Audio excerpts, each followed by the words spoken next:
nila ang libo-libong away boys na nasabi ng Margaritas at iba pang mga Pilipino na kumuha ng pansamantalang kabuhayan mula sa eleksyon. Ang resulta po natin, 1,400,000 trabaho dalika nitong nakaraang taong nagtatapos po ng Abril. Dati, nakapatong sa pag-iibang bansa ang misyon ng mga. Ngayon, may pagpipili na sa trabaho at hanggang tinatapatan siya ng sipag at determinasyon ang kanyang pangarap. Tiyak na maaabot din. Malaki pa po ang pwedeng madagdag sa trabaho nililikha sa ating bansa.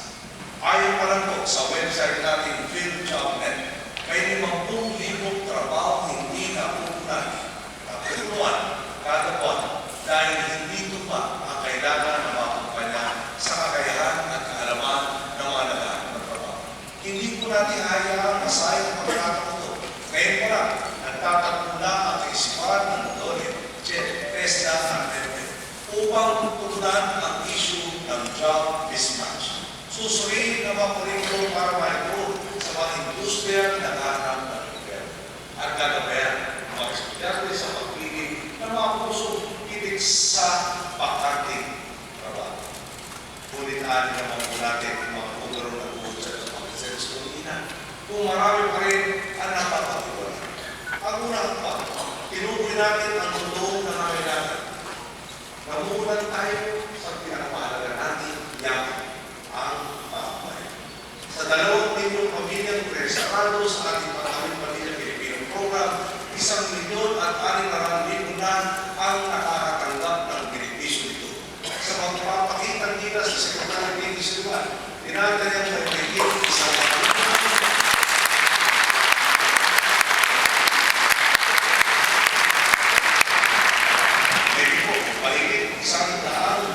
pamilya ang naihahabol natin mula sa kahirapan kada buwan.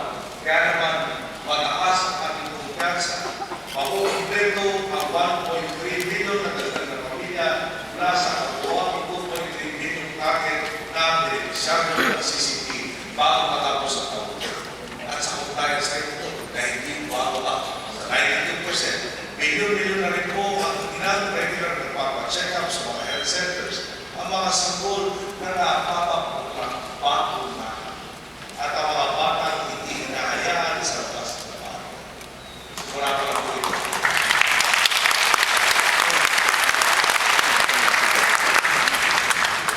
Mula pa lang po ito. At sa ganitong kalinaw na mga resulta, maasa ako sa suporta ng bawang Pilipino, lalo na po ng list. Sa mukhahin natin sa ginang panahon ng Pangaling Pamilya Pilipino program, inaasam po natin na bago matapos ang 2023, 3 milyong pamilya na ang mabibigyan ng puhunan para sa kanilang kinabukasan. Binibigyan natin ang mga maraming ng pamilya nito ng pagkakataong makaahon sa buhay. Dahil ang pagkasenso nila ay pagkakatrain ng buong bansa. Sino ang tatangkilik sa mga produkto at serbisyo ng mga negosyante o isang kahit isang tuwa naman ng mga pamilya? Kapag may amang kumapit sa mata nito, para may kainin ang kanyang pamilya. At siya ibang takaw ko nag-uundap, sino ba ang pwedeng mapiktima ng krimen? Hindi tayo. Kung mga kababayan natin ay walang maayos na pagkain at tahanan, mahina ang kalusugan at may malubang karamdaman, hindi ba tayo rin ang nasa piling lumahawa sa kanya? Nananatag po tayo ng pagbabago upang mapatibay ang pundasyon ng mga liwalas ng bukas para sa lahat. Halimbawa, sa kalusugan, di ba't kapansin-pansin ang pagtaas ng bilang ng mga benepisyaryo ng pamilya tuwing panghahalala. Ngayon, sa pamamagitan ng National Household Targeting System for Poverty Reduction, tiniyak natin na ang 5,200,000 pamilyang Pilipino na nakikilabot sa PhilHealth ay ang talagang mga nangangailangan. Malawakang pakulan at pagkasenso ng lahat. Iyan po ang panata natin. Walang may iwan sa tuwid na naglasin.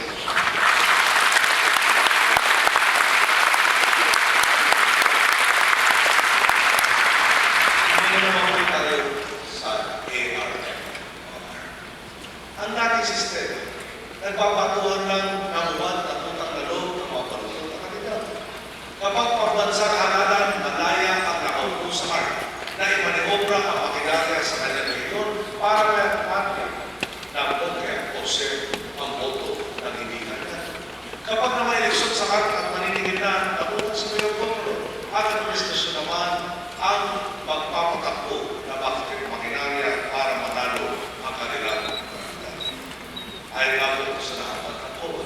Sa opisina ng Regional Governor ng HARP, mula Enero 2008 hanggang September 2009, 80% ng mga disbursement ang napunta sa mga cash advance na wala namang maayos na paliwanag. Kung hindi nawala ang mundo ito, nakatapos na sana ang isang bata sa ngayon, tumatawid sa Broad Ghost Bridge para pumasok sa Ghost School kung saan tuturuan siya ng Ghost Teacher.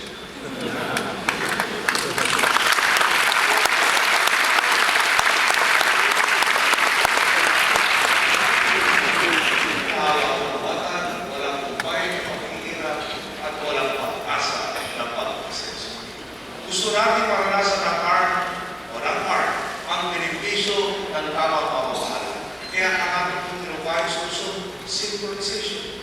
Dahil dito, kailangan nilang tumutok sa kanilang mga kampanya, magiging mas patas ang kawanan at lalabnaw ang kumando.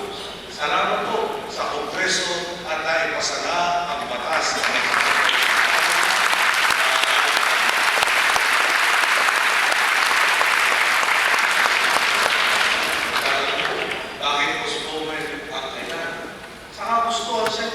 makabalik sa pwesto, nakatado na ulitin ang nakagawian para mahal. Isipin na lang po nyo, kung bumayag tayo sa gusto ng mga kontra at itinuloy natin ang eleksyon, wala po sila ibang gagawin sa loob ng 2 taon, kundi paghandaan ang susunod na halalan at isisit ang punapuan na sa mas maiksing panahon. Habang nananatili sa pwesto, ang mga putakbawang opisyal na iniwan naman nakalupog sa kumuloy ng kawalang pag-asa ang tao. Wala akong tulad sa kahihinatnan ng mga reforma ng inilatang.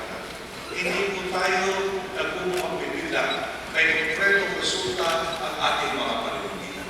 Kapag sinabi natin tuwing tandaan ay katapat itong kalsada sa barangay Bagong Bayan sa Santa Maria, Laguna. Pag sinabi natin malinis na pamamahala, may dadaloy ng malinis na tubig sa mga libre na lugar, gaya ng nasa barangay Poblacion sa Perol, Romeo. Kapag sinabi natin liwanag ng pagbabago, titiyakin natin may liwanag na tatanaw sa mga pamayan ng dami ay nakakapa sa andam-andam na kasera, gaya ng ginawa natin sa barangay San Marcos, sa Bunawan, Agusan, Dulso. Ganito na ang nangyayari sa marami pang ipaglugar. Pinipilit natin ituloy ang mangyari sa kabuuan ng Pilipinas. Nakatutok na po ang iba't ibang ahensya ng gobyerno. Nag-uugnayan at nagtutulungan sila upang maabot at mapabilis ang mga solusyon sa mga problema kahit tagal nang pinapasalan tayo. Di po ba may problema tayo sa mahal?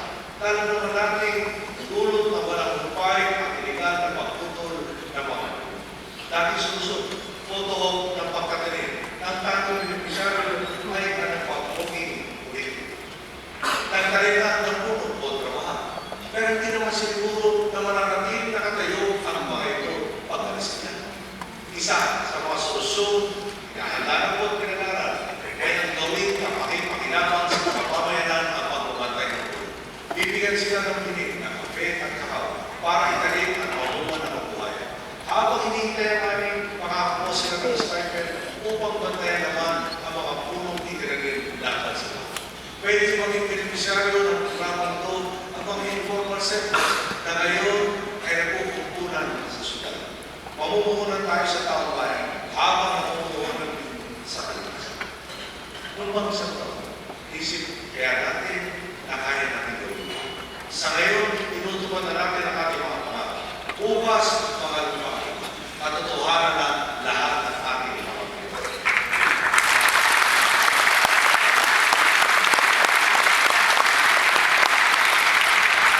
Marami pa po malikayang konsepto na inilalapit sa atin at ang ating pinapagawa. May mosquito trap na pinapagaya makikita naman na siguro naman po ay may kinalaman sa halos 14% pagbaba ng insidente ng dengue.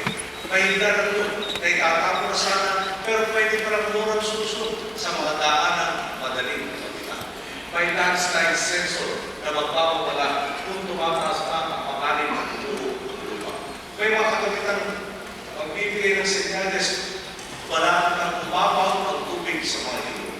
Lahat po ito gawa ng Pilipino. Pinag-aaral na rin ng DOST at UP ang pagkakaroon natin ng motorway system.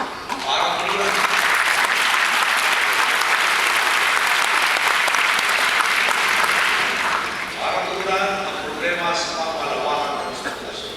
Sa malikhaing pag-iisip ng kapwa Pilipino, may pagpasa pa lang tayo ng kayo ng hydrogen system na hinihinggit sa 100 billion pesos na gagastusin kada kilometro.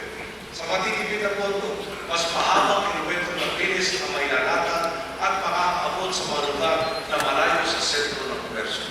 Ang mga dating species sa syudad para maghanap ng trabaho, maaari ng tumira sa medyo mas malayo na hindi payag-payag ang biyahe. Ulitin ko po, ang ukang ito ay galing sa kapwa natin Pilipino para sa Pilipinas. Nananang mabuti. Ang panahon kung kailangan hindi man lang maabot ang mga pangarap natin ang ganito ang proyekto. Ngayon, sinasabi ko sa inyo, pinapangarap natin ito. Kaya natin ito, gagawin natin ito. Hindi pa tayo nagaganap. Pilipino tayong nabubuhay sa mga panahon.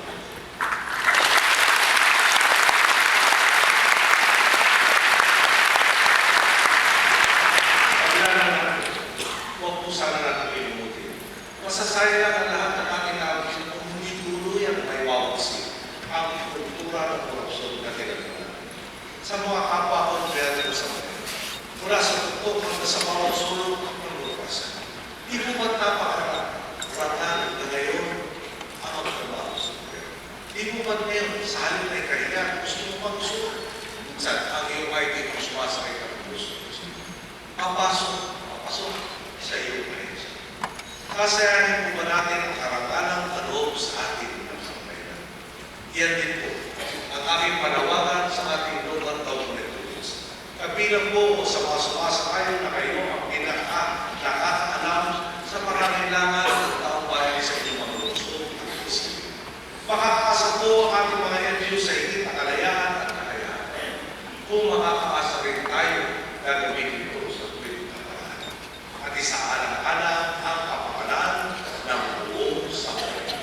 Halimbawa, may ilang munisipyo na naisipang mag-uwis sa mga transmission line ng kuryente na dadaan sa kanilang mga puno. Magpapapasok ako ng kita sa kanilang lugar na naman, pero kapalik ito, tataas din ang gastusin na mas nakakaraming Pilipino sa kuryente. Iwala po ako, kaya natin balansin ang interes at inyong mga nasasakupan sa interes ng sambayanan.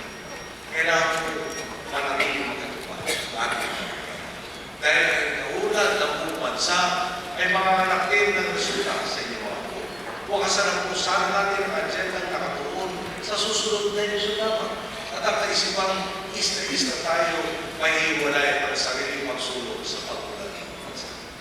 Tayo ang dapat magtulungan. Malaki ang masasalamat sa Kongreso sa pagpapasahan ng mga batas ukol sa GOCC governance. Armed security.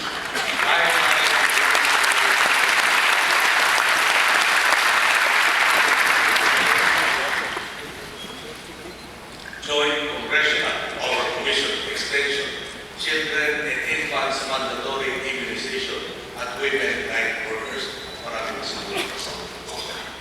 Noong isang taon na po, nagpakita-kita sa Kongreso pagpasahan ng budget bago matapos ang taon. Dahil dito, nasimulan agad ang mga proyekto at hindi na inabot ng tagunan. Bukas na bukas po, iyahain na namin sa legislatura ang budget para sa susunod na taon.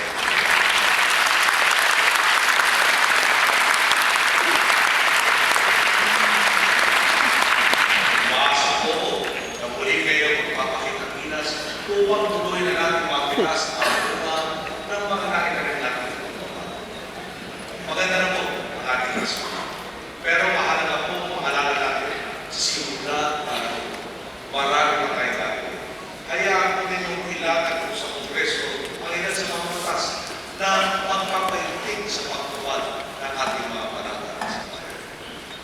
natin bigyan ng kapaulang kompensasyon ang mga biktima ng marsal. Ang pagkakaroon ng makakarungang pasahod at benepisyo para sa mga kasambahay. At ang pagpapatupad ng isang mas maayos na sistema ng pensyon para sa ating kapatid. Sinusuportahan din natin ang pagpapalawak ng sakop ng scholarship na ipinagkakaroon ng DOST sa mahusay ng para ng pagkakaya. Ang pagtataguyod ng pinahinting ng pagkalahatang kalusugan at ang pangangalaga sa ating kalikasan at sa mga pasilidad na titiyak sa kalikasan ng mamamayan sa oras na sakit. Kabilang din po sa ating agenda ang pagpapalakas ng Bureau of Corrections, ng National Bureau of Investigation, ng National Electrification Administration, at pati na rin po ang PDP po.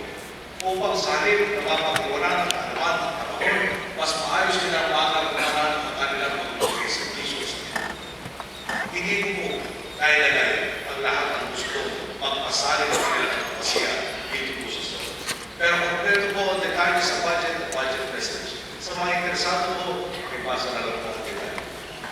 May mga nagsasabing, i-represyon ko raw po kung pag-aapol sa mga detalye. Totoo po. Personal talaga sa akin ang paggawa ng tao.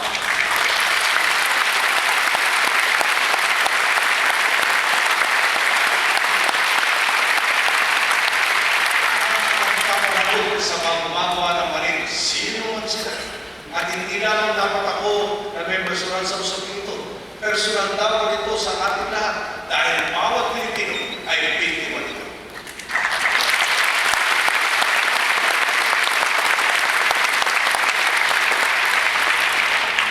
Ang mali, gaano matagal man ito nanatili ay mali pa rin. Hindi pwedeng ops na, hindi pwedeng wala na yan. Kapag kinalimutan natin ang mga ito, mangyayari na rin ang mga kamalian ng nakaraan. Kung hindi magpapayag ang mga nagkasala, parang tayo rin mismo ang naliligtas sa mga nagbabalang gawa ng masama na pwede ulitin nyo ang ito.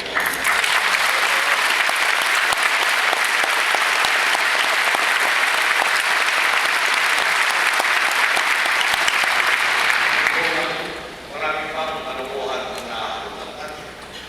Pero hindi naman tayo papakahabal ito, bigyan naman kayo ng sapat po, kapit, 1 bilyong piso po ang ginastos na dating mga ahensya para sa kanila. Sa 1 piso na lang po patatasan, lalabas na nakakonsumo sila ng 10 bilyong tasa ng kami. Nakapong tayo kayo, iba na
inaasahan mo ako na sa taon na ito, masasampahan ng kaso ang maraming nagkuntsabaan sa katiwalian at naging ng sitwasyon ating hirap.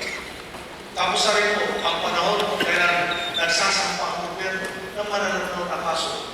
Kapag tayo nagsampa, matibay ebidensya, malinaw ang testimonya at sigurado walang kusot ang sarili.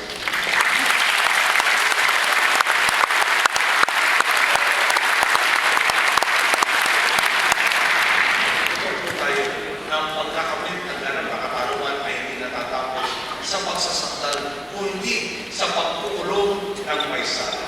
Oo ang kumpiyansa ko na tinutupad ng Department of Justice ang malaki nilang bahagi upang maimpiin ang mga lalo na sa mga kaso ukol sa tax evasion, drug trafficking, human trafficking, smuggling, graft and corruption, at extrajudicial killings.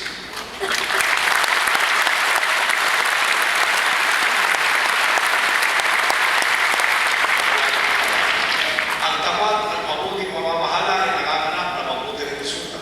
Isipin mo nito. Kaya patupad natin ang mga ipinangako sa servisyo ng gobyerno at nakapag-anumana sa pagkamundo para sa mga proyekto nang hindi kinakailangan magtaas ng buwis. Yan naman po talagang dapat. Siguruhin na patas ang laban. Itigil ang panalamang ng mga makapangyarihan. At ang dating sistema kung saan nakikilamang ang ilan ay maging normal na oportunidad para sa lahat. Tinututok ang tulong po natin sa kalsada, sa gobyerno, sa kalakahang lipunan. Ito po ang mga kanang na kumpiyansa na magdadala ng puso. Ito rin ang sisiguro na ang boto ng taong bayan ay mapupunta sa dapat ng kalagayan. Infrastruktura na titiyak sa tuluyang pagkakaan ng ekonomiya at pagpapulan ng trabaho. At serbisyong panlipunan na sisiguro walang mapapagpunan.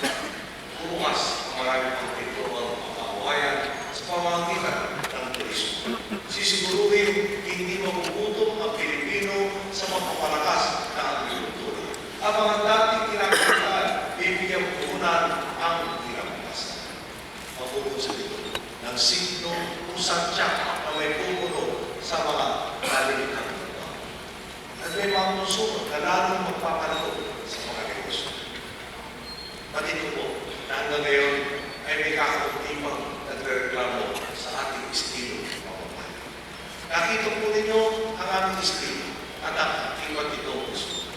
Nakita po ninyo ang estilo nila at kung saan tayo nila. Sa mga taong bukas sa mata, maliwanag kung saan. Ngayon tayo na nagtitimod sa gobyerno, malinaw ang direksyon tinatahan ng ating bayan. Isang bansa kung saan ang pagkakataon ay kapulunan. Kung saan ang mga nangangailangan ay sila sa puluhan. Kung saan may saysay ang bawat patak ng pawis, bawat sandali ng pagkikis, at bawat butil ng hinagkis na dinakagalan. Kung may gawin ng mabuti, may babalik sa inyo. At kung may gawin ng masama,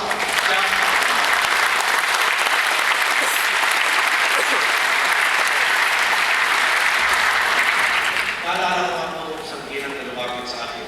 Nung mabalaan na, Loy, mag-iingat ka. Marami kang kinakawa. Tama po, sila. Tama po, may ano-ano din ako. Pero wala po akong alilangan umahak sa ginang. Buo ang loob dahil alam po, nasa likod po kayo. Salamat po.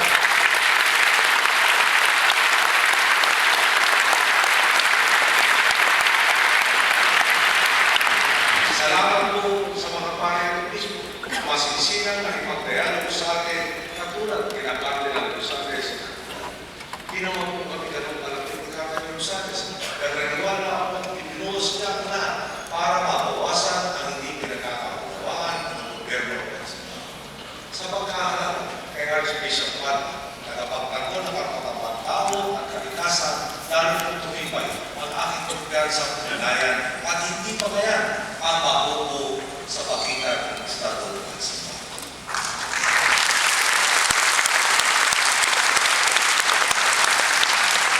Salamat po sa ating kabinet na walang kinikilalang panahon ng tulong bumaynan, maipatupad ang pambansang agenda. Special mention po ang pag-asa. Natunay na kayong nagbibigay na maaasahan na wala.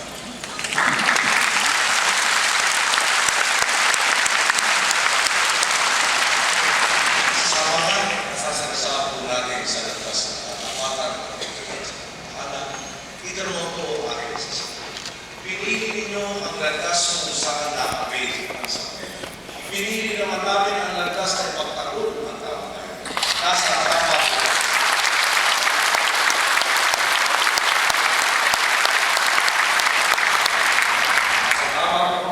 Nasa mali. Sa inyong magpapalit ng pag-api sa sambayanan, hindi kayo magtatagumpay.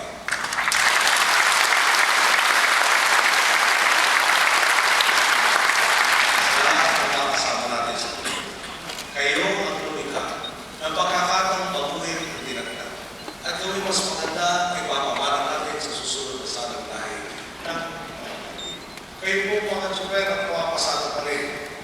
mga guro at estudyante na may manamula sa taas. Kayong patuloy ang paglikha ng mga obra nagpapahanap sa apoy ng ating pagkakiligin. Kayong mga polisudalo, kaminero at bumbero, kayong mga marangal na magtrabaho sa Pilipinas man, sa Kitandagan o sa ibang bansa, kayong mga tapat na kasama natin sa gobyerno, anumang probinsya o partido, kayong mga Pilipino na nakikinig sa akin ngayon, kayo po ang lumikha ng pagkakataon nito. Lumikha po kayo ng gobyerno tunay na nagtatrabaho para sa inyo. May limang taon pa, tayo para sa tuwing hindi na tayo babalik sa tayo. Hindi tayo magpapadiskaril ngayon napakaganda na ng resulta ng ating isip. Kapag may nakita tayo punta sa isla, huwag na po tayo magtatanong. Huwag na natin daanin sa pakiusap ng madadaanin sa pagsisita. Tama na ang pagkaan, tama na ang tulakan, tama na ang laban, dahil lahat naman po tayo ay makakarating sa hihindi natin.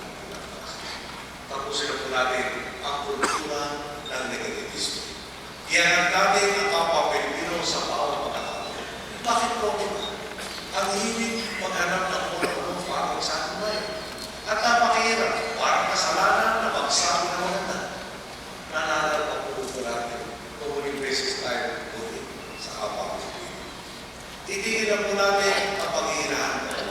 Ang dating industriya ng pintasan na hindi natin maitakwin, iwaksinan po natin. Tutukan na po natin ang pagiging utang na limaw.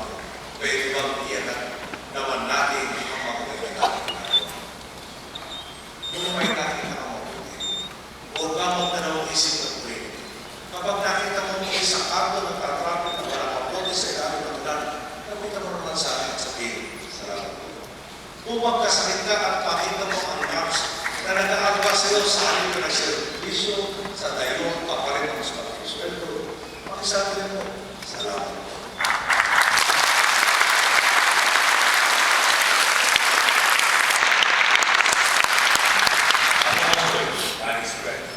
Kita mo ang puro mong piniling mamuunan sa iyong kinabukasan kaysa tayo ng sariling ginawa.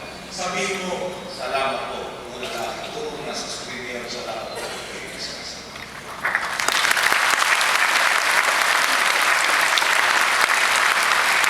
Kung makakasunod mo ang iyong kinatawan sa kalsadang dati ay makuha o wala.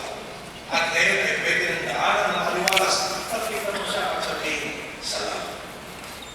Kaya po, sa pera Pilipino, maraming post, na nagtipon sa ating tungo sa araw nito.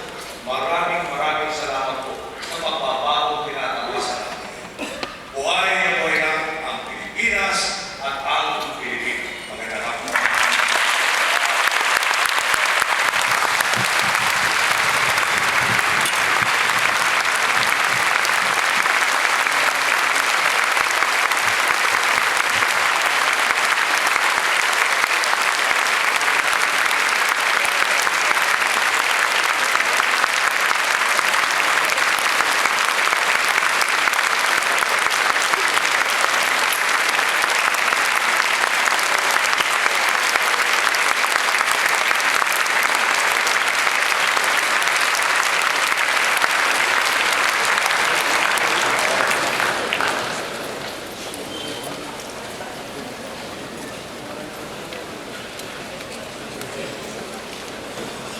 Part of the Senate, the joint session is hereby adjourned. On the part of the House of Representatives, the joint session is hereby adjourned.